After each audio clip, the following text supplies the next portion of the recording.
주 안에서 항상 기뻐하라. 내가 다시 말하는 기뻐하라. 너희 반응을 모든 사람이 알게 하라. 주께서 가까우시니라. 아무것도 염려하지 말고 다만 모든 이의 기도와 간구로 너희 구할 것을 감사함으로 하나님께 아뢰라. 그리하면 모든 지혜가 뛰어나는 평강이 그도 예수 안에서 너희의 마음과 생각을 지키시리라. 아멘. 사랑과 은혜가 풍성하신 거룩한 주님 감사합니다. 오전 예배를 마치고 점심 식사를 맛있게 나누고 이 시간 오후 예배 하나님께 드립니다.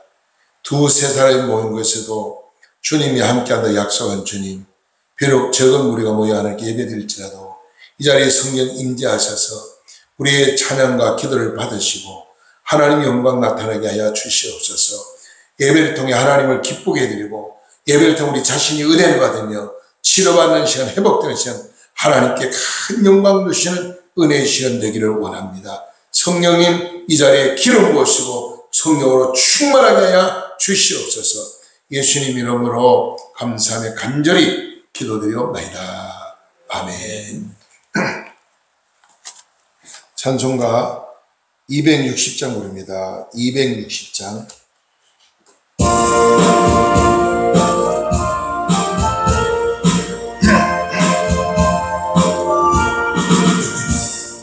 우리를 대해서 구하시려 주 예수 십자가 지셨으니 기쁘게 부르세 할렐루야. 나 구원받았네. 찬송하세 찬송하세 주님 나를 구원하셨네. 찬송하세 찬송하세 주가 구원하셨네. 주를 주께서 구했으니 예전에 행하던 악한 길과 그하부터 모든 죄를 온전히 버렸네. 찬송하세 찬송하세 주님 나를 구원하셨네.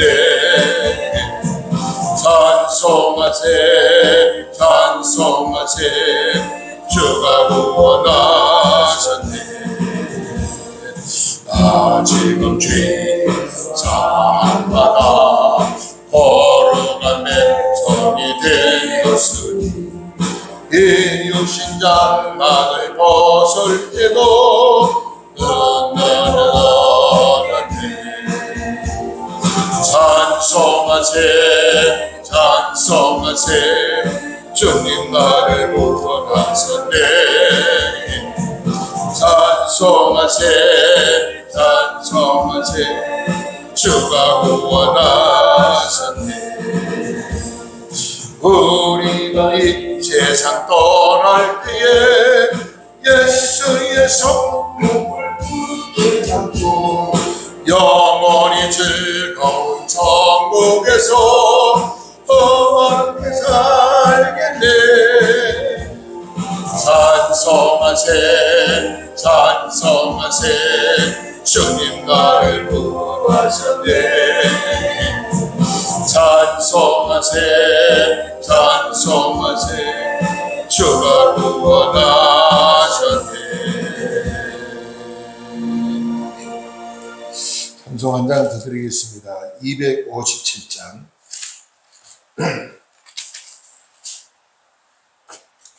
257장 찬송가.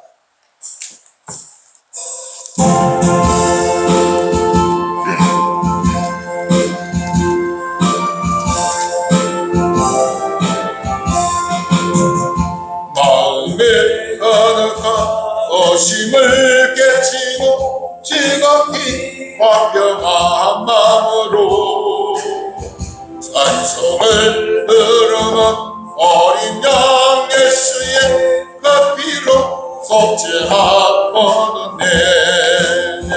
속죄하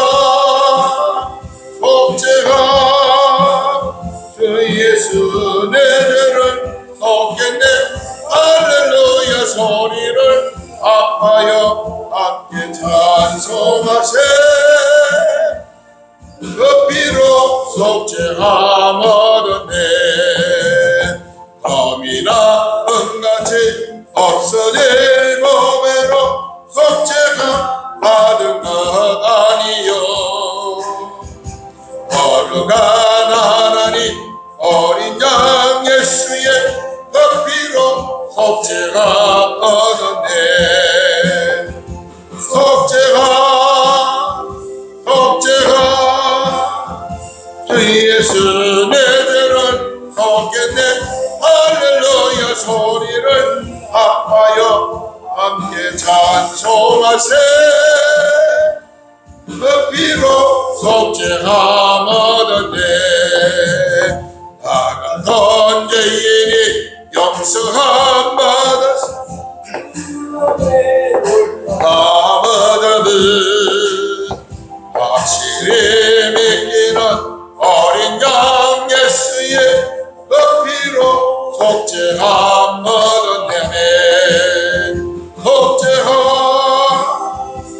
속죄함 주 예수 내 죄를 속겠네 할렐루야 소리를 아파요 함께 찬송하세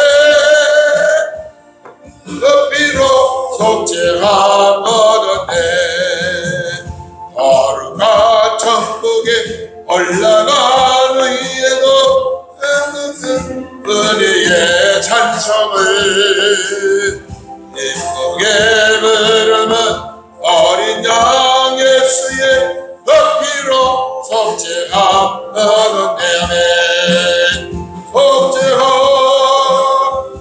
속죄함 주 예수 내 죄를 속겠네 할렐루야 소리를 아파요 함께 찬송하세 그 피로 속죄함 얻었네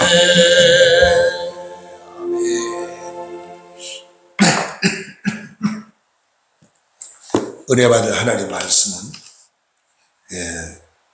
요한복음 4장입니다. 23절로 24절까지 요한복음 4장 23절 24절 두 군데의 말씀 23절에서 24절입니다. 다 같이 봅니다. 시작. 아버지께 참되게 예배하는 자들은 영과 진리로 예배할 때가 오나니 곧 이때라. 아버지께서는 자기에게 이렇게 예배하는 자를 찾으시느니라. 아멘. 기도드립니다. 사랑과 은혜가 풍성하신 거룩한 주님 감사합니다. 이 시간도 부족하고 연약한 종이 하나님의 귀한 말씀을 대견하게 다녔었습니다. 종을 십자가에 감추시고 사람의 말을 전하지 아니하고 하나님의 생명의 말씀만을 올바르게 선포할 수 있도록 성령님이 도와주시옵소서. 예수님 이름으로 감사하며 간절히 축복하며 기도드리옵나이다. 아멘. 우리 함께하는 신앙 성장 1권 교재를 같이 나누면서 오늘은 예배에 대해서 말씀을 같이 나누려고 합니다. 예배. 예. 네? 1권요, 1권 제9과 77페이지. 자, 페이지 수를 찾아요. 77쪽. 77페이지의 예배에 대해서 우리 한번 같이 이 서론을 같이 봅니다. 다 같이 보는 시작. 농촌에 있는 아주 작은 어려운 교회입니다. 신학교를 다니던 전도사님 몇 분이 그 교회에 거쳐갔으나 동네 청년들은 항포에 견디지 못하 도망쳐 나오는 그런 곳이었습니다. 그 지역 여정도에 연합해 교회를 살리겠다고 나서나 하지만 그들도 지쳐서 포기하고 말았습니다. 그러던 중 자신이 한번 가보겠다고 나선 전도사님이 계셨습니다. 이 전도사님은 이미 여러 차례 살았지만 도망하는 교회이며 포기하라고 권유하였습니다. 하지만 전도사님이 경위는 단호히 결코 추운 12월 농촌교회를 찾아가게 되었습니다. 첫 수요일 예배였습니다.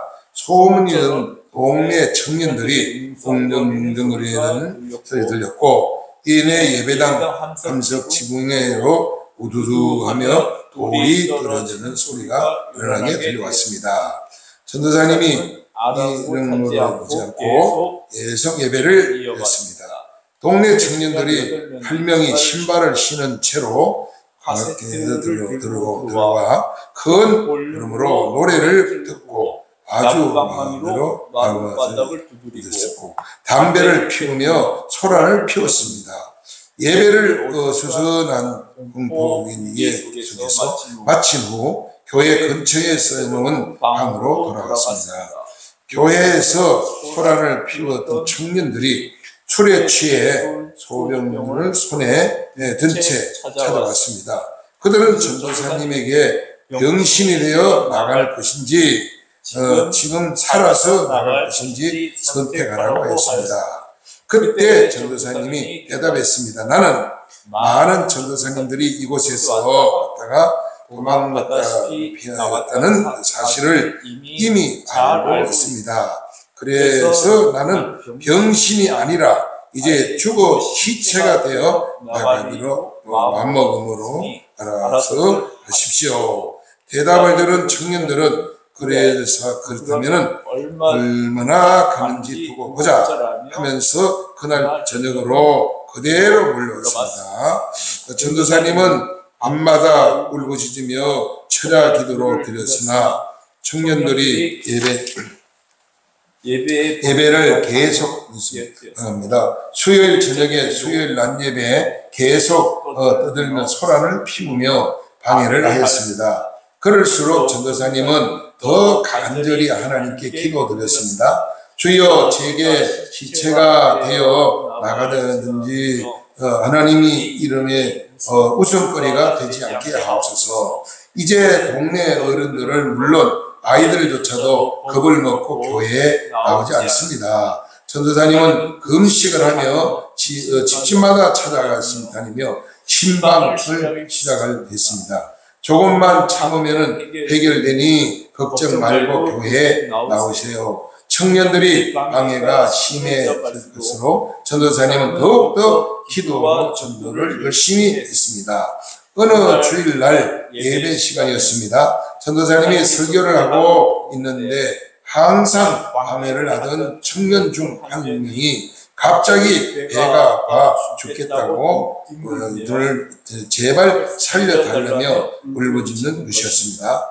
이때에 전도사님은 기회를 놓치지 않고 그들에게 말했습니다. 친구들이여, 앞으로 조용히 교회에 나오기를 약속한다면 하나님께 기도하여 고쳐달라고 할 것입니다. 하지만 계속 이런 식으로 해방을 얻는다면 당신들이 아픈 것으로 내 알 바 아니니 알아서 돌아가시오.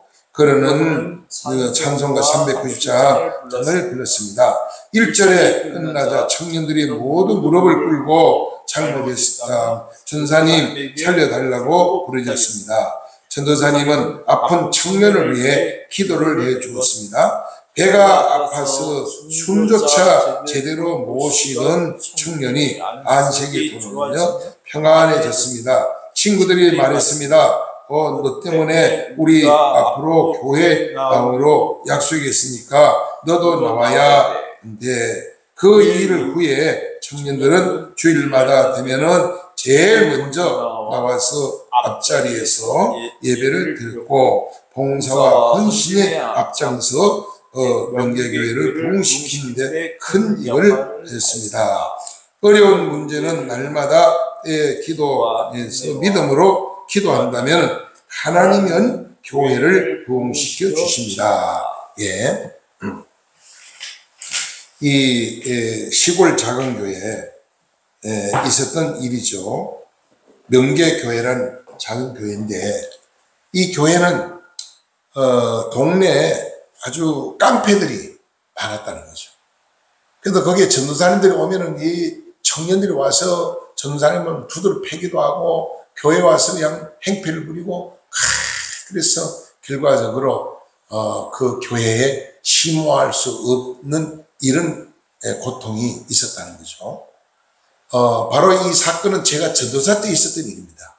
전도사 때 경주 지방에서 제가 전도사 때 목회를 했는데 얼마나 동네 청년들이 못되는지 와서 그냥 뭐 낫을 들고 목을 자른다고 교회 지붕이 이 함석 지붕인데 돌을 팍 짚어 던져 유리창을 다 때려 부수고 교인들이 마을 사람들 교회 오면 골통 준다고요. 교회동 입구에 길에다가 함정을 파가지고 다 이렇게 빠지도록 말이죠. 이런 함정을 다 만들어가지고 교인들 오다 빠져가지고 다리를 다치고 이런 일이 막 엄청 많은 거예요, 이게.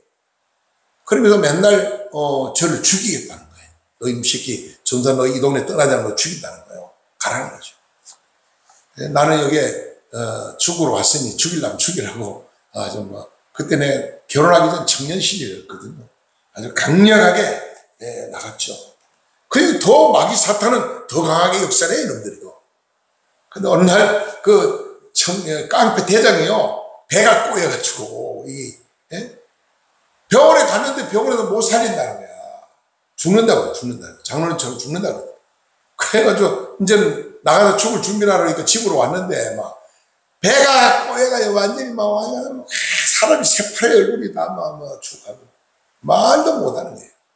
그러니까 이 놀래가지고 그렇게 교회를 박해하던 사람이 와가지고 아유 좀 살려달라고 하나님께 기도하면은 하나님이 살려주지 않겠냐. 병원에서 못 고치니까 하나님 고칠 수 있지 않겠나. 그래서 조건을 붙였죠. 당신네들이 계속 행패 부리고 이러면은 나는 여기 죽으면 천국 가지만은 당신네들은 완전히 그 병으로 어떻게 될지 모르니까 내 책임 아니다. 알아서 하시오.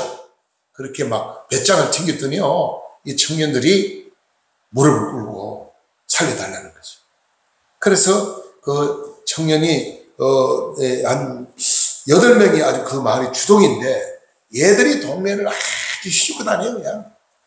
지금보다 한 40년 전이니까 그때만 해도 시골에 청년들이 깡패들이 많았거든. 근데 걔들이 예수를 다 믿으니까요. 얼마나 동네가 변화가 오는지. 제가 그때 뭘 만든 사회지 구락부를 만들어가지고 동네 새마을 운동을 하고 그때 뭘 했냐면 동네에다가 그 동네는 아주 깡촌 가난한 마을입니다. 근데 거기에 과일나무를 심고 미래를 바라보고 앞으로 미래가 잘 되려면 10년, 20년 내려면 과일을 심어야 된다. 처음에 동네 사람이 반대 많이 하더라고요. 그리고 마을 들어오는 그 도로가에다가 전부 미루나무를 심었어, 미루나무를. 쫙 심었는데 이게 10년, 20년 되니까요. 이만큼 커가지고 목재가 되는 거예요. 그래서 그게 동네 재산이, 동네 자원이 되고, 그 마을이 지금은 가면 완전 전체 마을이 상구라는 마을 거기 가면은 전체가 뭐냐면 과수원 단지입니다. 참 변하고 잘 사는 마을 됐죠. 그 후에 이 청년들이요 저를 엄청나게 목회하는 데 도와줬는데 하루는 교인들이요 한 10%도 안 나왔어. 교인들이 주일 낮인데 11시 예배 드리는데 그 예배를 끝나고 교인들 집에 신방을 갔더니요 교회 잘 나온 우리 초신자가 있는데 그 집에 가가지고 그 집에 막내 아들이요 복숭시협회죠. 복숭시협회 혹이 반응이 났어. 이거 그러면은 정형외과를 가든지 신경과도 가야 되는데 무당한테 가서 적을 친 거야. 무당한테 가서 적을 치니까 조상 묘를 잘못 써가지고 혹이 났다는 거야. 그래서 조상 묘를 이전을 하고 대구설하면 구설하면 그 혹이 없어진다는 거야. 야, 시골 사람들이 얼마나 순진해. 그걸 무당 말을 듣는 거예요, 그거를. 그래가지고요, 돈을 많이 들어가 묘를 다른 이장시키고요, 그 돈을 많이 들어 구설했어요, 구설하면 낫나요? 이게 낫진 않잖아요.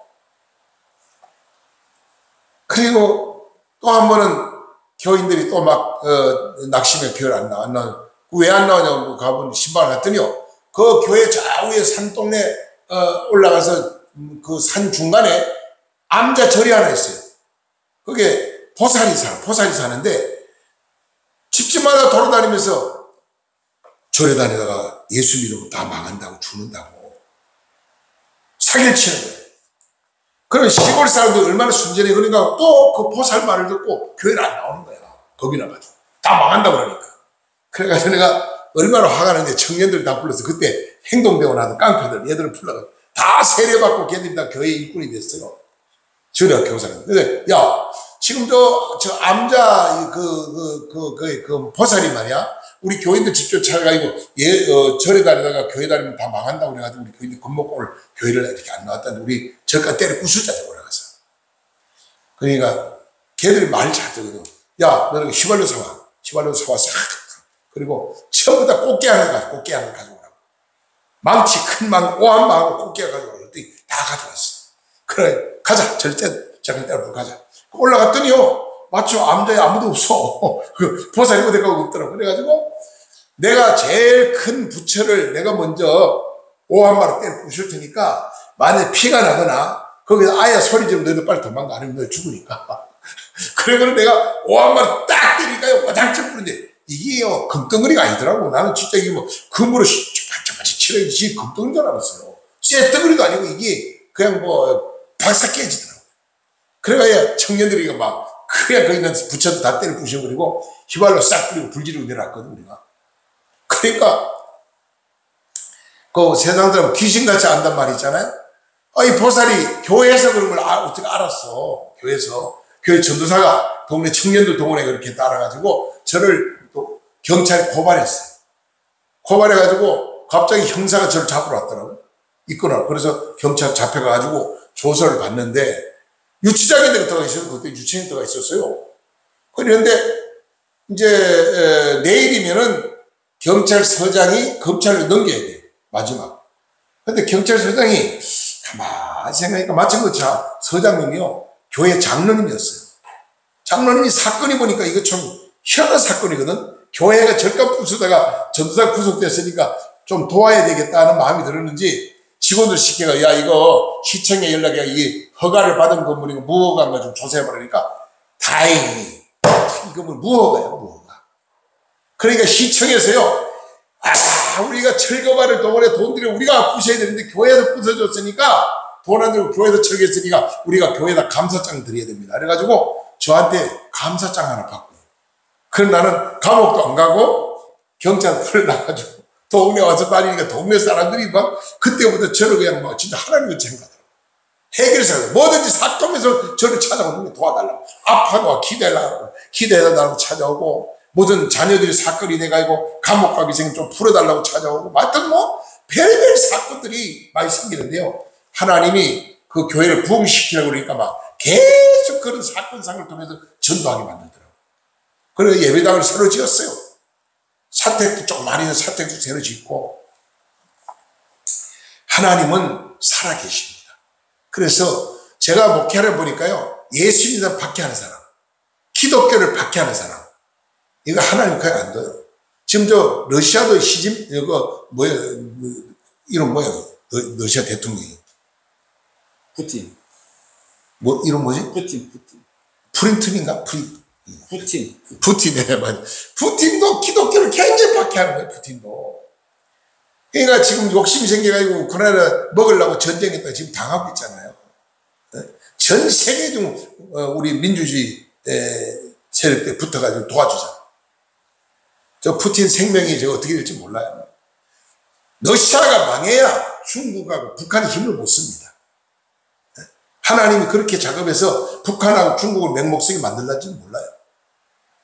또 중국을 보세요. 지네 나 땅이 얼마나 넓은데 지네도 있는 건 시큰 얼마나 잘 먹고 사는데 대만을 먹으려고 지금 계속 전쟁과 위협하고 있잖아요. 미국이 지켜주는 미국 안 지켜주면 벌써 대만은 벌써 다 불바다가 됐을 거예요. 우리나라도 첫째는 하나님 지켜주셨고 두 번째는 미국이 우리나라를 지켜주셨기 때문에 지금까지 우리나라가 버티는 거죠. 미군 철수하면 끝나. 내가 필리핀에 갔더니요. 옛날 우리 40년 전만 해도 필리핀 우리나라보다 10배를 더 잘 살았어요. 서울에는 큰 장충체육관을 비롯해서 큰 건물들요. 다 필리핀 건설에서 와 지었거든요. 빌딩들을. 그러는데 미군이 철수하자면 미군 물러가라. 미군 물러가 좌파들이 맨날 떠드니까 결국 미군 다 철수해버렸어요. 그러니까 필리핀이요. 거지 나라가 돼버려요. 거지 나라. 거기도 그래가지고 그때부터 이 무장 세력이 있어가지고요. 이 공산 게레라가 산속에 숨어있다 밤이 내려가지고 식당이고 뭐 어디 와서 총 들이대고 털어버려요. 그러니까 필리핀은요, 다 총을 소유하고 있어요. 나는 필리핀 가면 되게 불안하다. 자, 아파트에도 드론 입구보다 다 총 들고 지키죠. 식당에 가도 다 총 들고 지키죠. 가게 가도 다 총 들고 지키죠. 전부 다 이 총을 들고 지킨다는 바글바글해. 그 왜 그러냐? 그 공산 게리라 때문에. 미군이 물러가니까 공산 게리라가 점령하고 계속해서 나라가 거지 나라가 되버렸거든. 지금 우리나라도 마찬가지고 우리나라도 지금 미군 철수하면요, 우리나라 끝나는 겁니다. 그래서 우리는 절대로 미군 철수 반대를 해야 되고, 정말 우리가 하나님의 은혜로 자유통일, 자유마을을 통해서 더 참, 이 자유마을이 조직이 되어 있는 참 정감호도 조직은 잘했는데, 이걸 잘 운영을 해서 정말 악의 세력과 우리가 싸울 수 있는 뭘 이렇게 훈련도 하고 지원도 하고 뭐 이렇게 해야 되는데, 조직 내놓고 아무런 대책이 없으니까 일을 뭐 제대로 못하고 있잖아요. 너무 마음이 안타까워요. 아무튼 우리는 교회를 박해하는 자. 지금 중국에 시진핑도 저것도 지금 하나님이 그냥 안 둘 것 같아요. 지금 요즘 7월 1일부터요, 특별 간첩법을 또 법을 만들어가지고, 뭐 외국인들 뭐 막 조금만 하면 처음부터 간첩을 몰아가지고 다 감옥에 치고 있는 거예요. 기업인들도 우리가 다 내쫓아버리고, 선교사도 다 내쫓아버리고. 하나님은요, 반드시 교회를 비판하는 자를 그냥 안 둡니다. 제가 목회하면 그런 걸 많이 봤거든요. 병으로 죽게 하든지, 사고로 죽게 하든지, 어떤지 막 교회를 그래 박해도 화재가 나 다 타서 죽더라고요. 그러므로 우리는 하나님 앞에, 살아계신 하나님 앞에 우리가 하나님을 만나는 게 뭐냐? 예배를 통해 하나님 만나잖아요. 예배를 통해서 하나님은 우리 하나님의 자녀를 통해서 하나님이 예배를 받으시기 원해요. 예배. 그래서 오늘은 우리가 이 시간에 하나님께 하나님께 드린 예배를 통해서 하나님 영광 돌리고, 예배를 통해서 기도 응답받고 축복을 받고, 그래서 예배가 얼마나 소중하다는 것을 오늘 교제를 통해서 다시 한번 생각해 보고자 합니다. 첫 번째, 예배의 정의입니다. 예배 정의. 예배란 예수님을 구주로 믿는 하나님의 자녀가 성령의 도우심을 받아 하나님께 영광을 돌리는 가장 고귀한 행위가 바로 예배입니다. 하나님 오늘 저와 여러분들 예배를 받으시기 원해요. 찬양을 받으시기 원해요. 우리의 기도를 받으시기 원하시고, 우리의 헌신, 드리는 물질, 재능, 모든 걸 다 받기 원해요. 우리에게 하나님이요, 하나님을 섬기는데 다양하게, 어떤 분은 물질로 섬기고, 어떤 분은 또 이제 기도로 섬기고, 어떤 분은 몸으로 섬깁니다. 몸으로 와서 봉사도 하고, 또 재능, 자기가 준 달란트를 통해 봉사하는 거예요. 우리 석성윤 성도님은 유튜브 방송을 만들었는데, 이제 하나님께 영광 돌리는 것처럼, 지금은 미약하지만 앞으로 우리가 이 정말 설교 메시지하고, 그 다음에 은혜 센터 메시지 계속 나가면은 아마 한 번 본 사람은 그걸 계속해서 전달해서 많은 구독자가 앞으로 나오지 않겠나. 저는 그런 생각을 해봅니다. 그리고 또 그걸로 하나님께 기도합니다. 많은 구독자들, 많은 분이 임마누엘 기도원 유튜브 방송을 통해서 많은 분이 예수 믿지 않는 사람은 예수 믿게 되고, 또 믿음 없는 사람도 믿음이 성장하게 되고, 또 믿는 사람도 성령 충만하고, 또 기도 응답받고 능력받고, 이런 역사가 일어난다면은 영적인 면에서 정말 우리가 대한민국과 세계를 움직이는 그런 좋은 유튜브 방송으로 우뚝 뜨게 해달라고 저는 기도하고 있어요. 하나님이 믿음 바른 시장이요 보디면 증거라고 그랬잖아요. 우리가 믿음과 꿈을 가지고 나가면 반드시 그럴 때가 있어요. 반드시 이루어집니다. 모든 사람이 상업방송, 내가 이 유튜브 방송이 전부 상업방송이야. 광고 내고 뭐든 선전하고, 그 다음에 국가 어떤 정치 이야기, 뭐 이런 전부 그런 이야기들이지, 영적인 깨우침을 위한 하나님께 영광 돌리고 모든 성도들 은혜 받고 믿지 않은 사람이 이 방송을 듣고 예수 믿게 만들고 그 하나님께 돌아오게, 이게 얼마나 주님이 기뻐하는 일이겠어요. 그러므로 첫 번째가 뭐냐, 예배 대상은 살아계신 성부 하나님이시죠. 우리 마태복음 4장 10절에 이에 예수께서 말씀하시되 사탄아 물러가라, 기록되어 있으되 주 너희 하나님을 경배하고 다만 그를 섬길지니라. 우리의 경배 대상은 뭐냐, 하나님밖에 없어요. 하나님만 경배의 대상입니다. 인간은 아무도 경배의 대상, 존경의 대상이 되면 안 돼요. 사실은 가장 우리의 존경의 대상이 하나님이라 해요. 가장 우리의 그 영광을 받으실 분은 하나님, 오직 예수 그리스도, 한 분밖에 없다는 거죠. 그 다음에 예수 그리스도는 하나님과 인간 사이의 중보자이기 때문에, 자, 우리 인간은 태어나기 전부터 원죄를 가지고 태어나죠. 원죄. 다 죄인입니다. 은혜는 없는 하나도 없다고 그래요. 모두 다 죄인이라고 그랬거든요. 근데 이 땅에 살면서 하루하루 누가 죄를 가르쳐 준 자가 없어요. 죄를 가르치는 부모가 있습니까? 선생이 있습니까? 근데 마귀라는 놈이 죄를 가르쳐가지고 누구나 다 죄를 지게 만드는 거예요. 그 많은 사람이 죄악에 빠져가 절망 속에서 지금 지옥으로 달려가는데, 하나님이 너무너무 우리를 사랑하셔가지고 하나밖에 위한 독생자 예수도 이 땅에 보내셔서 그 예수님이 우리 때문에 십자가에 죽으시고 부활하신 다음에 하늘 성전은 지금 뭐라냐? 중복이다. 중복. 우리 지금 중복이 하고 있어요. 예수님. 예를 들면 이렇습니다. 자, 우리가 죄인이 법정에 서죠. 법정에 서면은 검사가 제일 먼저 딱 판정을 내립니다. 이 사람 이러이러한 죄로 이러이러한 제목으로 10년간 이제 처형을 원합니다. 판사한테 올리거든요. 이 사람은 사형입니다. 이렇게 올려요. 그러면은 누가 나옵니까? 변호사가 나와요. 중간에 변호사가 딱 나와가지고, 지금 검사가 말씀한 내용이 맞지만은 이 사람은 이러이러한 이렇게 참조하셔서 이 벌이 너무 과합니다. 이 벌을 좀 감해 주세요 하고 변호를 하죠. 그 다음에 누가 판사가 마지막 딱 판결하잖아요. 하나님 아버지는 판사입니다. 만왕의 왕입니다. 우리의 판결자 하나님입니다. 하나님은 속일 수도 없고, 하나님 변화도 안 되고, 하나님 영원하신 분이고, 하나님 살아계신 분이기 때문에 어제나 오늘 동일하게 우리를 사랑하시는 분이죠.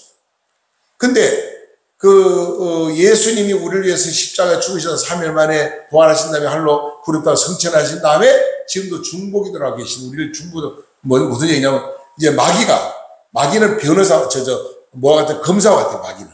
검사와 같아. 문종복이는 목사지만 매려면 이런 죄이기 때문에 지옥에 가게 마땅합니다 하고 마귀가 선포합니다. 그럼 누가 나타나냐? 예수님이 나타나는 거예요. 중보자로. 예수님이 변호사로 나타나가지고, 저 마귀가 말하는 건 사실이지만은 예수님이 저 문종복을 위해서 내가 십자가에 그 죄를 다 짊어지고 내가 대신 죽었습니다. 그 문종복의 죄를 내가 다 용서했습니다. 예수의 보혈 피로 깨끗이 씻어주셨습니다. 그러므로 문종복은 죄인이 아니고 의인이 되었습니다. 그렇기 때문에 천국에 들어가야 됩니다 하고 예수님이 선포하는 거죠. 그럼 하나님이 너는 이제 예수의 공로로, 예수님의 능력으로 너는 천국에 들어라 하고 받아준다는 거예요. 중보자 역할을 합니다. 예수님이. 자, 예수 그리스도는 하나님 인간 사이의 중보자이시고, 그래서 디모데후서 2장 5절 이런 말씀하죠. 하나님은 한 분이시요 또 하나님과 사람 사이의 중보자도 한 분이시고 곧 사람이신 그리스도 예수라, 이렇게 말씀했어요. 그리스도 예수다. 만의 왕이라, 만의 왕. 심판주. 그 다음에 성령은 예배자를 감동시켜 은혜를 베풀어 주십니다. 예배를 드릴 때 성령이 임하십니다. 기도할 때, 회개할 때, 찬송할 때 성령이 임하셔서 우리의 연약함을 도우셔요. 성령이 우리 연약함을 깨닫게 했고, 죄를 깨닫게 하고요, 사명도 깨닫게 하고요, 우리 앞으로 가야 될 방향도 깨우쳐 주셔서 바른 길로 가게 하는 거예요. 그게 누가 하냐? 성령 하나님 나라예요. 성령 하나님. 오늘 성령 하나님 지금도 성령 하나님께서 우리를 바르게 이끌고 계시다. 사도행전 4장 31절의 말씀에 비리기를 다음에 모인 것 진동하더니 우리가 다 성령에 충만하여 담대히 하나님 말씀을 전파했다. 성령 받으면요 담대해집니다. 강해집니다. 성령을 받으면 제일 먼저 오는 복이 뭐냐? 마음이 평안이 와요. 그럼 기뻐요. 용기가 생겨요. 담대해져요. 두려움이 없어요. 성령 받으면. 성령으로 충만한 자는 아무도 당할 장사가 없습니다. 네. 성령 충만한 자는 누구도 못 당해요. 그러므로 우리는 성령의 충만을 삼아야 되고, 우리는 성령이 지금도 예배를 통해서 우리 임하기를 원하시거든요. 그래서 예배를 영과 진리로 예배드리려는 정성을 다해서 정성을 예배하는 겁니다. 예배가 형식, 땜방 예배가 돼서는 안 되고, 난 오늘 장애인들 두 분한테 참 감동받았는데, 내가 목사지만은 내가 어느 교회 예배드리러 갔어요. 내가 그분들 처지로 저녁에 장애인으로 갔는데 휠체어 타고 왔는데 내려가지고 비가 쪼져 들어가려고 애를 쓰여서 그에 빠져가지고 꼼짝도 못하고 그러다가 비를 홀로 맞고 차 안에 들어가서 1시간 앉아 예배를 드렸다. 저는 목사지만 그렇게 못할 가능성이 많다고 생각해요. 근데 그분이 얼마나 위대합니까? 초신자가 지금 교회 나온 지 뭐 한 달도 제대로, 한 달 됐나요 지금? 하여튼 얼마 안 된 초신자가 얼마나 감사해요. 하나님은 그런 걸 받는 거예요. 그는. 그 마음 중심 보는 거예요. 하나님 중심을. 언제나. 하나님은 헌금을 들 때도 그러잖아요. 많은 걸 바쳤다 하는 기뻐하는 건 아니잖아요. 과부의 두렵도는 기뻐 받으세요. 정성. 내가 얼마나 정성을 들이느냐가 중요한 거죠. 네. 그 다음에 모든 예배의 목적은 인간을 바로 하나님이 사람에게 축복하기 위해서 예배를 허락하셨어요.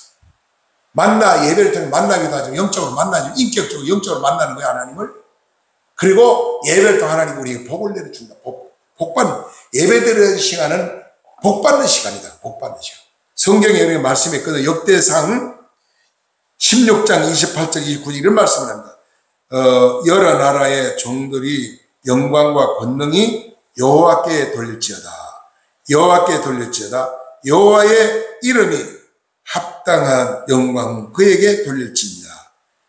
제물을 들고 그 앞에 드릴지어다. 아름답고 거룩한 것으로 여호와께 경배할지어다. 이렇게 말씀드렸어요. 예배를 통해서 우리는 하나님 앞에 복을 받고 정말 하나님 앞에 영광을 돌리기 때문에 우리는 예배를 잘 드려야 된다. 로마서 12장 1절에 이런 말씀을 하죠. 그러므로 형제들아 내가 하나님 모든 자비하신 너희를 권하노니 너희 몸을 하나님이 기뻐하신 거룩한 산 제물로 드리라. 이는 너희들 영적 예배이라고 했어요. 내 몸을 주님께 거룩한 제물로 드리라는 거예요. 네. 근데 두 번째 의미는 뭐냐? 예배 뜻입니다. 예배 뜻. 예배 뜻이 뭐냐? 예배 뜻은 하나님 아버지께 영광을 돌리라는 겁니다. 우리 예배를 통해서 하나님 아버지께 영광을 돌리라는 거예요. 자녀가 부모님께 영광을 돌릴 때 부모의 마음이 얼마나 허무하고 기쁘겠어요. 우리 하나님의 자녀들이 살아계신 하나님 앞에 영광을 돌려드릴 때 하나님 너무 기뻐하신다는 거죠. 시편 138편 2절에 이런 말씀을 합니다. 내가 주의 성전을 향하여 예배하며 주의 인자심과 성실하심으로 말미암아 주 이름에 감사하오니 이는 주께서 주의 말씀을 주의 모든 이름보다가 높게 하셨나이다. 이런 말씀을 하셨거든요. 또 주를 높이 찬양하는 것이 예배인데요. 시편에 보니까 또 이런 말씀을 하고 있습니다. 시편 13편 138편 1절에 내가 전심으로 주께 감사하며 전심을 다하며 신들 앞에 주께 찬송하리다. 주님 앞에 정성을 감사하고 주님을 찬양하는 그 자체가 예배입니다. 우리는 그러면은 이 중요한 예배를 교회에 와서만 예배 드려야 되냐? 항상 예배 드릴 마음 중심을 가지고 살아야 돼요. 집에 있어도 여행을 해도 일을 하면서도 차를 타고 가면서 마음 중심으로 예배 드리는 마음을 가지고 늘 삶을 살아야 된다는 거죠. 그 다음에 여호와를 찾고 구하는 것이 예배입니다. 예배를 통해 하나님 찾는 거예요. 하나님 구하는 겁니다.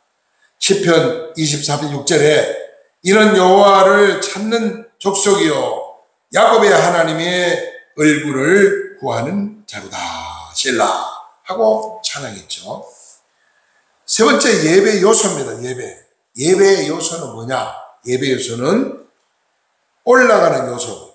이 뭐냐? 기도, 봉헌입니다. 찬양입니다. 우리가 찬양을 드리자 하나님께 올라가요. 찬양을. 기도 하나님께 올라가는 거예요. 그리고 여러분 헌금을 드리잖아요. 헌금 드리면 그게 하나님께 올라가는 거예요.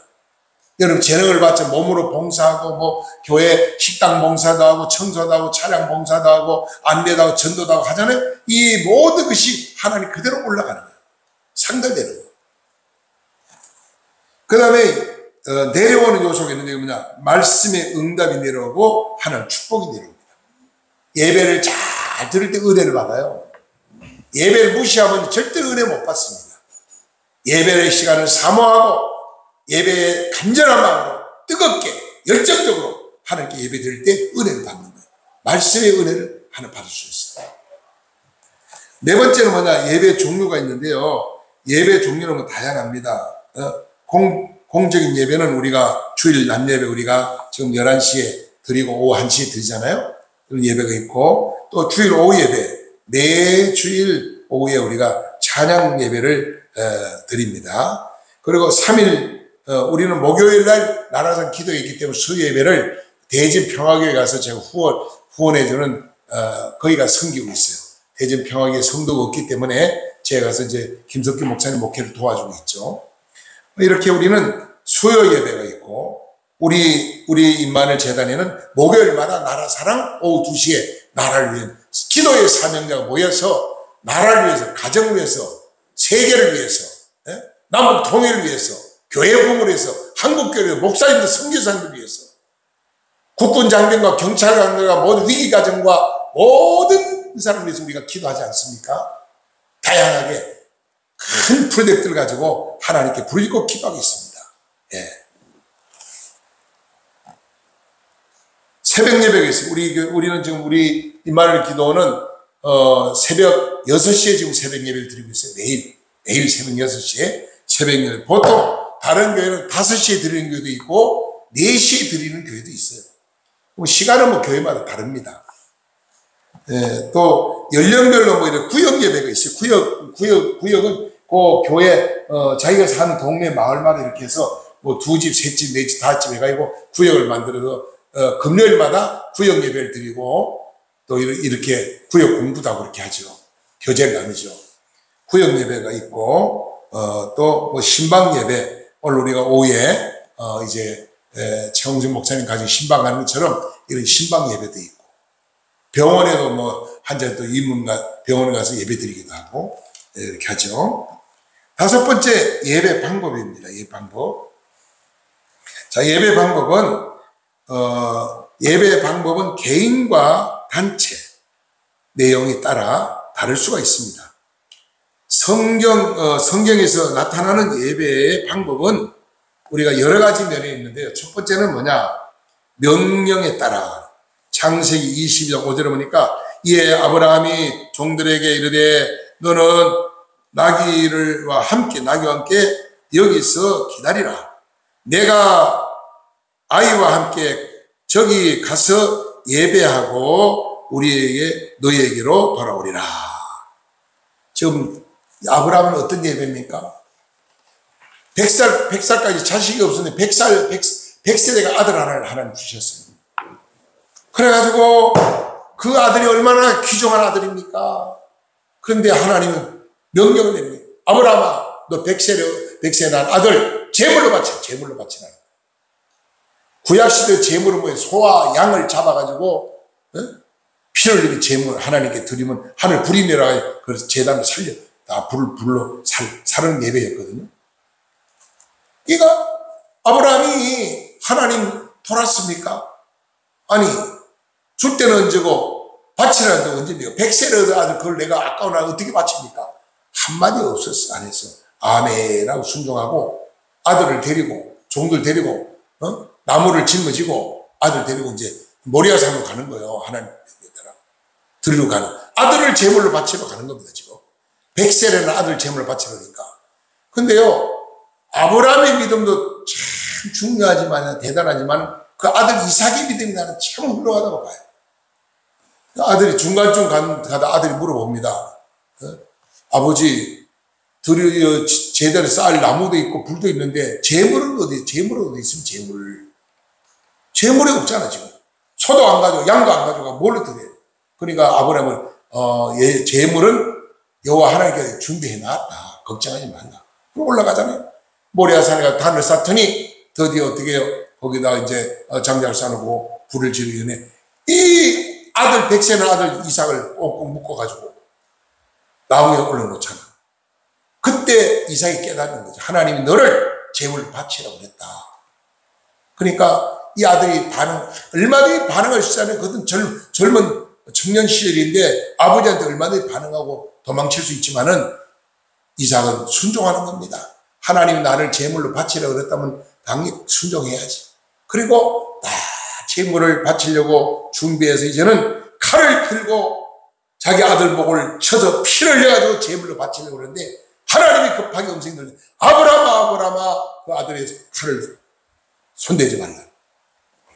옆을 돌아보라. 돌아보니까 양이 한 마리요, 여호와 예비돼 있잖아. 숯불이 이 숯불이 걸려가지고 양이 에 하면서 양이 한 마리 있어. 너 아들에게 손대지 말고 양을 잡아다 제물로 바치라. 아브라함이요, 그때 하나님이 음성이 아브라함 이제부터 내가 너 믿음을 알겠다. 진짜 너는 믿음의 사람이다. 내가 너 믿음. 그때 그 아브라함이 축복의 주인공이 됐어요. 네? 오늘 우리는 아들까지 바칠 수 있는 그 아브라함 믿음, 참 대단한 믿음 아닙니까? 명령 따라 우리는 또 히브리서 13장 15절에 보면 이런 말씀을, 모이기를 폐하며 어떤 사람은 습관 같이 말고 오직 권하여 그날이 가까운 올수록 더욱 그리하라. 예배는 모여야 돼. 모여서 드려요. 모여서 한 사람, 두 사람, 10사람, 100사람, 1000사람, 10,000사람, 10만 사람 모여가지고 성전에 예배 드리는 거예요. 예배당 안에서 예배 드리는 거죠. 그 다음에 시편 95편 6절에 보니까 여호와 앞에서 무릎을 꿇고 예배하라. 과거는요, 이 의자가 없었어요. 지금은 이제 교회마다 의자가 있어서 무릎을 안 꿇는데 옛날에는 다 방석 갖다 놓고 방석 안에 무릎 꿇고 예배 드렸거든요. 그게 참 경건한 예배죠. 옛날 예배가. 예. 그리고 아주 옛날에는요, 우리 조선시대에 아주 그 공고한 사람 때문에 예배 드릴 때 남자, 여자 얼굴 보면 안 돼. 따로따로 중간에 이렇게 막아놓고 오른쪽에는 남자, 왼쪽에 여자 이렇게 예배 드렸어요. 지금 그게 홍천에 가면은 남공 선생님, 나라를 독립운동 하셨고 무궁화를 공급한 남공 선생님 그 기념관에 가면 그 예배당이 지금도 그대로 있어요. 옛날에 지은 예배당이. 남공 선생은 훌륭한 나라를 사랑하는 애국자면서도 하나님을 너무나 잘 섬기는 모범적인 성도였죠. 예. 우리가 한번 거기에 7월 때 한번 방문하면 무궁화가 한창 필 때 너무 좋아요. 아름다워 가보면. 예. 또 아름답고 거룩함으로 드리라. 예? 시편 96편 9절에 아름답고 거룩한 것으로 여호와께 예배할지니라. 온 땅은 그 앞에 떨지어다. 그 다음에 하나님을 높이는 거 예배다. 하나님을 높이는 거. 하나님 높이는 거. 하나님 이름을 거룩하게 예배고 여호와 앞에 무릎을 꿇는 게 예배고, 무릎 꿇고 예배하라. 겸손히 예배드리라. 이렇게 겸손히 명령을 따라, 하나님 명령을 따라 모여 예배드리는 거. 그 다음에 여호와 앞에 무릎 꿇는 거. 아름답고 거룩한 모습으로 하나님께 드리는 예배. 그리고 하나님을 높이며 그 다음에 예물을 드리라. 예물. 반드시 하나님 예배 드릴 때 예물을 드려요. 구약시대는 소와 양을 잡아드리고 신약시대 와서는 곡물도 드리기도 하고 헌금을 드리기도 하고 그랬죠. 예물을 드리는데 시편 96편 8절에 이런 말씀입니다. 여호와 이름에 합당한 영광을 그에게 돌릴지어다. 예물을 들고 그 궁전에 들어갈지어다. 하나님 헌금을 준비해서 예배 시간 전에 미리 준비했다가 하나님 드리면서 예배 드리라는 거예요. 그리고 영과 진리로 예배하라. 오늘 본문 읽었죠. 요한복음 4장 24절에 하나님 영이시니 예배한 자가 영과 진리로 예배할지니라. 그러면 찬송을 부르며 예배하라. 찬송으로. 이사야 43장 21절에 이 백성은 내가 나를 위하여 지었나니 나는 찬송하게 하려 하니라. 하나님은요, 찬송을 받기를 원하시네요. 그래서 우리가 찬송을 많이 불러야 돼요. 찬송 불러야 돼요. 찬송할 때마다 하나님이 너무 기쁘게 받으신다는 거죠. 예배는 하나님 명령을 따라 그 앞에 무릎을 꿇고 아름답고 거룩한 것으로 그의 이름을 높이며 예물을 가지고 신령과 진정으로 드리는 것이 참된 예배다. 이렇게 말씀했어요. 그 다음에 여섯 번째입니다. 여섯 번째는 예배 드려야 할 이유가 뭐냐. 왜 우리가 예배를 드려야 되느냐. 이유를 성경 말씀하는데, 첫째는 하나님께서 우리를 지으셨기 때문이다. 시편 95편 6절에 이런 말씀합니다. 오라 우리를 굽여 경배하며 우리를 지으신 여호와께 무릎을 꿇자. 우리를 지으셨기 때문에 하나님 앞에 예배드리라 그랬어요. 두 번째는 하나님께서 우리를 다스리시고 계심으로 예배를 드리라 그랬거든요. 역대상 16장 31절에 이런 말씀합니다. 하늘은 기뻐하고 땅은 즐거워하며 모든 나라 중에서 이르기를 여호와께서 통치하신다 할지어다. 하나님은 온 세계를 지금 창조하시고 다스리고 지배하고 계신다는 거죠. 그런데 네 번째 보니까 하나님께서 우리에게 복을 주시기 때문에 예배를 드려야 된다. 신명기 16장 15절 우리 다 같이 읽어볼까요? 같이 큰 소리 읽습니다. 같이 시작. 내 하나님 여호와께 대하셔서 너는 이래 동안은 내 하나님 여호와 앞에 혈기를 지키고 내 하나님 여호와 앞에 내 모든 소출과 내 손으로 행한 모든 일에 복을 주실 것이니 너는 온전히 즐거워할지니라. 바로 예배를 드릴 때 하나님이 복을 주신다. 예배 성공은 바로 축복의 성공입니다. 예배 성공은 승리입니다. 승리의 영광입니다. 예배 성공은 하나님께 영광이 우리 자신 은혜고 능력이고 기적입니다. 그러나 예배 실패하면요, 마귀한테 지는 거예요. 마귀를 기쁘게 하는 거예요. 자, 우리 7번을 봅시다. 7번은 같이 읽어봅시다. 1번 다 같이 시작. 예배에 참석하기 전에 먼저 준비한 마음가짐과 깨끗한 몸가짐이 필요합니다. 목욕하는 일, 깨끗한 옷을 입는 일, 깨끗한 신발을 신는 일. 우리가 예배 드려 올 때는요, 하나님 앞에, 하나님 만나러 오잖아요. 그러니까 될 수 있으면 헌옷이라도 깨끗한 옷으로 갈아입고, 옷도 그렇고, 그 다음에 몸도 될 수 있으면 목욕하고 깨끗하게, 신발도 됐으면 깨끗한 신발 신고 하나님을 나오는 게 좋다는 거죠. 하나님은 우리의 그 우리 최선을 다하는 모습 보거든요. 근데 예배 시간에 그냥 주의를 기억하여 거룩히 지키라, 거룩하게 지키라.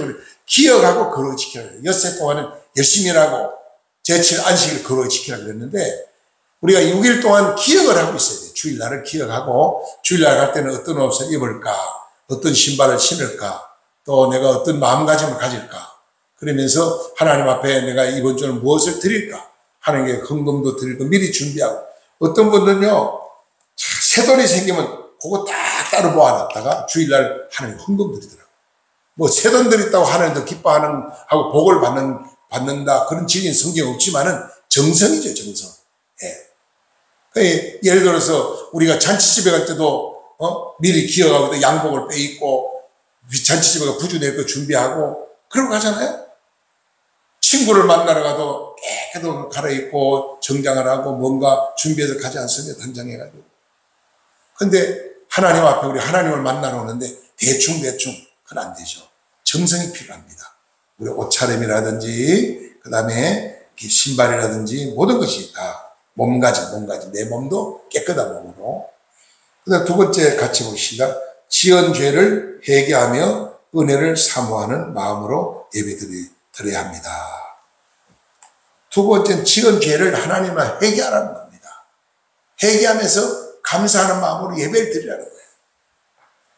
자, 3번 같이 읽어봅시다. 다시 3번 같이 시작. 지은 죄를 회개하며 은혜를 사모하는 마음으로 예배 드려야 합니다.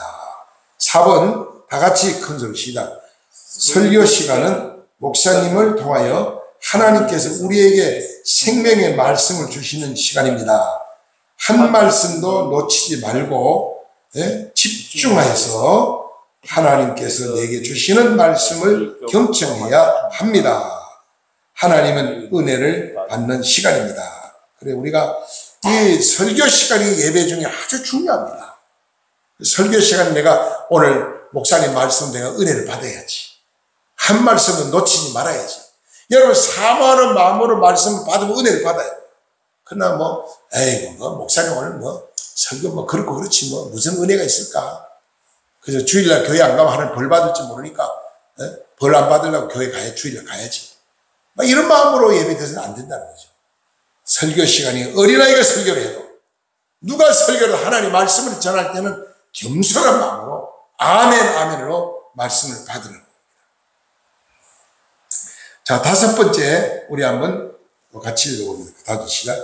예배 시간에 휴대폰 끄고 잡담을 금해야 합니다. 요즘요 휴대폰 가지고 장난치면 예배 교회 와가지고 휴대폰 전화 오면 전화 받으러 나가고 또 그 다음에 저 문자 보내고 이런 경우를 많이 하잖아요. 그 예배 시간 안 된다는 거죠.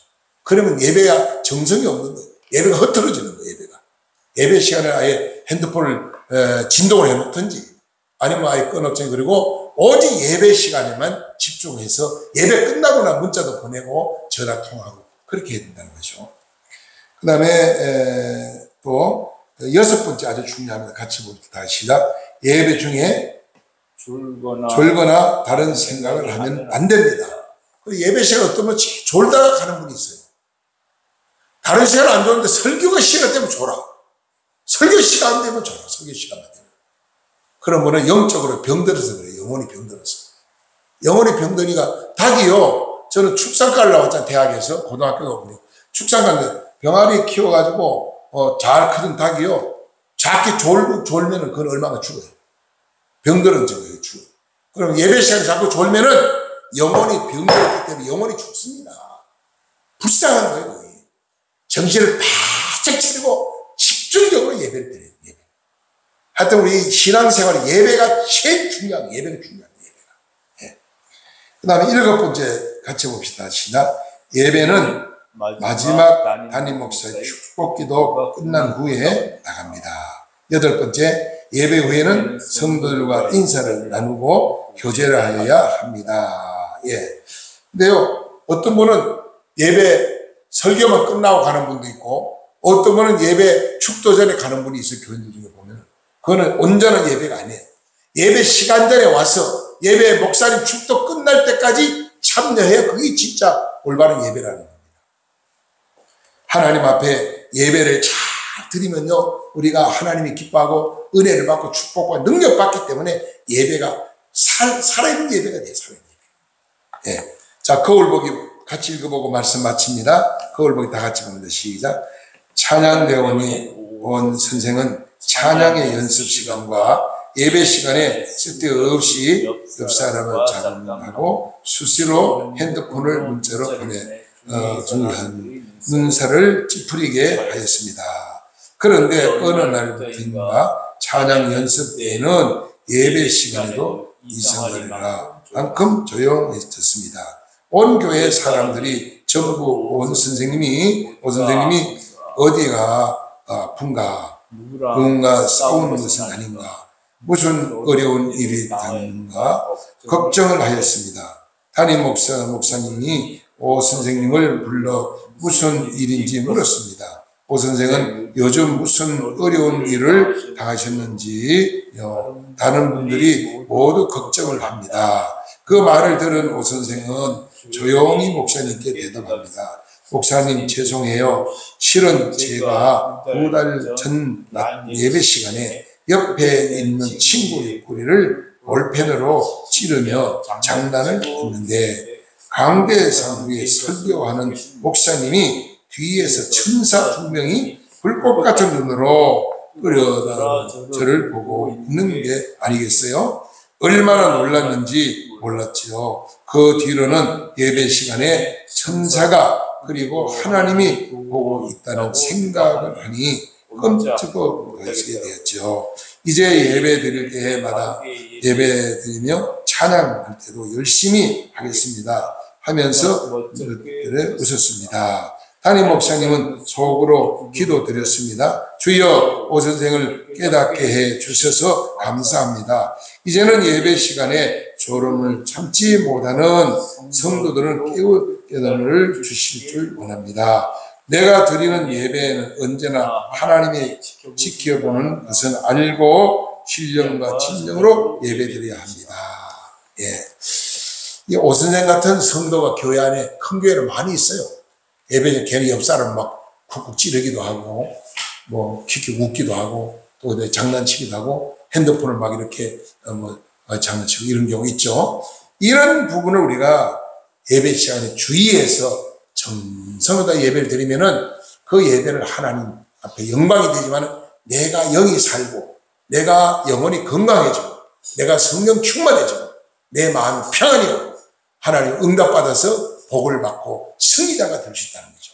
그러므로 저와 여러분 예배의 성공자가 되어서 모든 삶의 승리자, 성공자가 되시기를 주의로 축복합니다. 기도드리겠습니다. 사랑과 은혜가 풍성하신 거룩하신 하나님 아버지 감사합니다. 오늘도 예배의 중요성에 대해서 하나님 말씀을 나눴습니다. 오후 시간에 우리가 설교 시간이 아니고 오후 시간은 성경을 공부하는 시간입니다. 서로 성경 말씀을 나누는 시간입니다.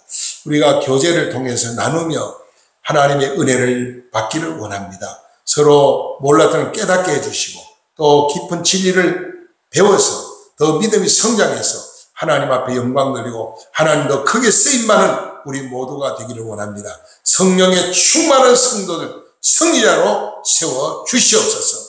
모든 말씀 예수님의 거룩하심을 받들어 감사하며 간절히 축복하며 기도드려옵나이다. 아멘. 우리 찬송가 301장 부르겠습니다. 아니 찬송가 254장 254장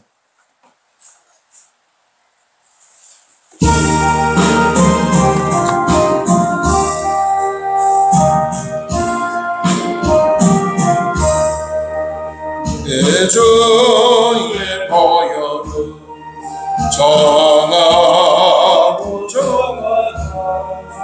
내 죄를 하신 주 나요 하신다 내가 적기로 지은 가오리 십자가의 보혈로 날 씻어주소서. 나가고 주께도 주께로 가라며 힘드시고 저항을 거시어주셨네.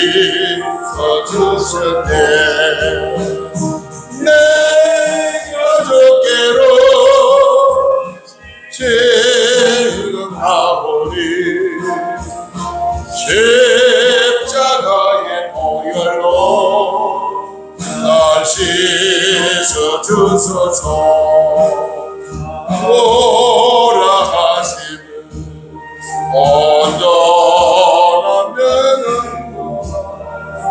오사 나는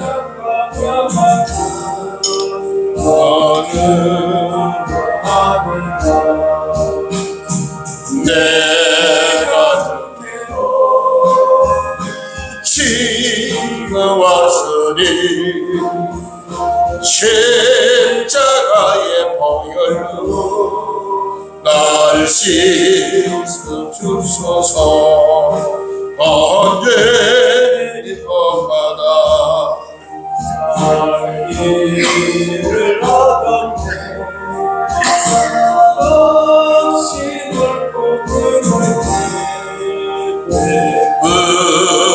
물어주소서. 내가 두께로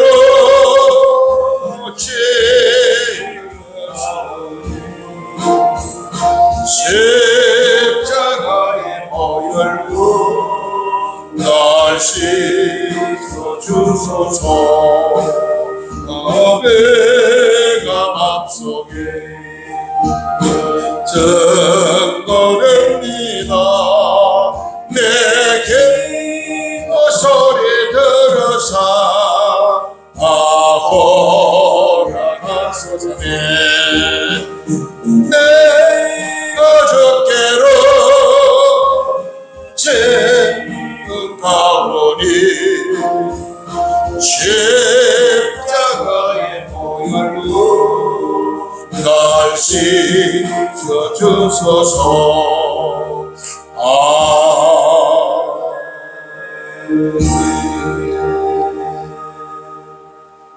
252장 찬송 한 자 드리겠습니다. 252장.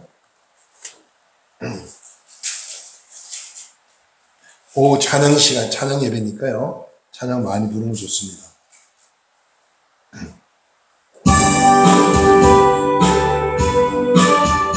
보혈의 찬송을 많이 부르세요. 보혈의 찬송.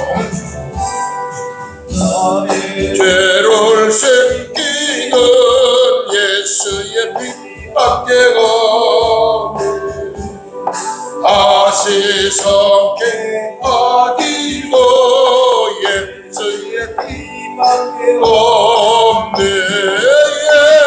예수의 흘린 피난 이게 아오네. 피하고 피어라 예수의 피밖에 없네. 나를 잡게 하기는 예수의 피밖에 없네. 아재가는 증거도 예수의 피밖에 없네. 예수의 흘린 피가 이게 아오네. 피하고 피마다 예수의 피밖에 없네. 나의 죄 속하기는 예수의 피밖에 없네. 나는 못먹 예수의 피밖에 없네. 예수의 흘린 피난 이게 아오네. 피하고 피하다 예수의 피밖에 없네. 평안함과 소망은 예수의 피밖에 없네. 나의 의로 예고은 예수의 피밖에 없네. 예수의 흘린 피난 내게 아오네. 피하고 피받아 예수의 피밖에 없네. 영원토록 내 할말 예수의 피밖에 없네. 나의 장미 제목은 예수의 피밖에 없네. 예수의 흘린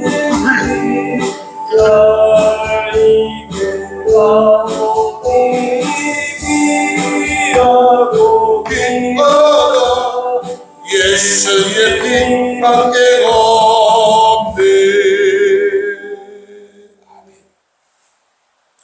지금은 교회 머리 대신 예수의 은혜와 하나님 아버지의 크신 사랑하심과 성령님의 감화하시고 감동하시며 위로 내주 교통 충만한 역사가 오늘 하나님 앞에 예배를 통하여 하나님의 영광 드리고 예배를 통해서 기도응답받고 능력받고 예배의 성공자가 되기를 원하는 하나님의 아들, 딸들 머리 위에 가정의 직장 일터의 지금 영원토록 항상 함께 있을지어다. 아멘. 아버지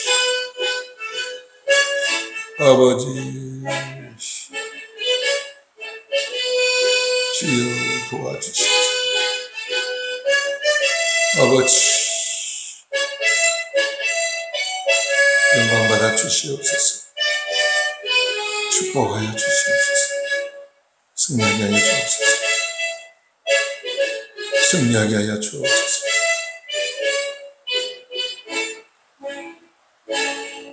아멘.